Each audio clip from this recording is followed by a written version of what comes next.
And now the government has just dropped the Promotion and Regulation of Online Gaming Bill 2025, and it is nothing short of a sledgehammer. If you're an online gamer, if you're involved in online gaming in any way, today is a really, really big day, so pay attention.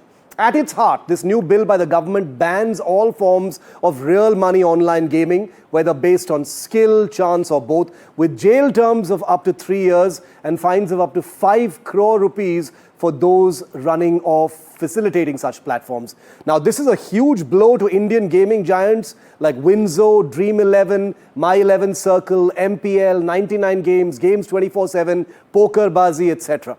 Now, advertisers aren't spared either, but it also promotes esports as a legitimate competitive sport, promising training academies and incentives, educational games aligned with Indian values and that kind of thing.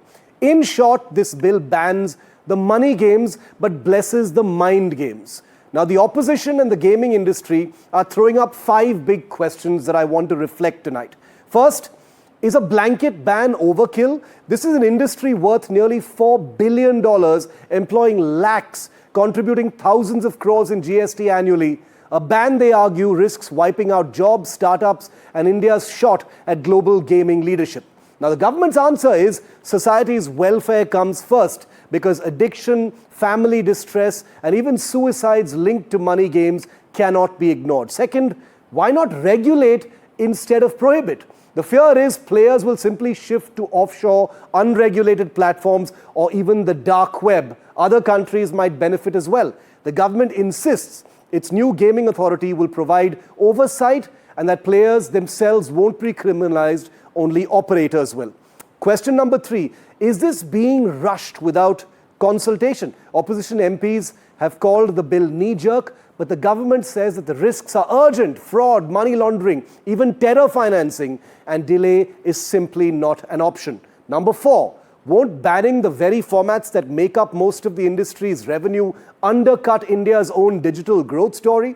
The government says it is actually clearing the ground for safe innovation through esports and social games. And finally, on the national security angle, which is very important, critics say prohibition drives the activity underground, the dark web, but the government insists real money platforms are already being misused for financial crime and need to be stamped out decisively.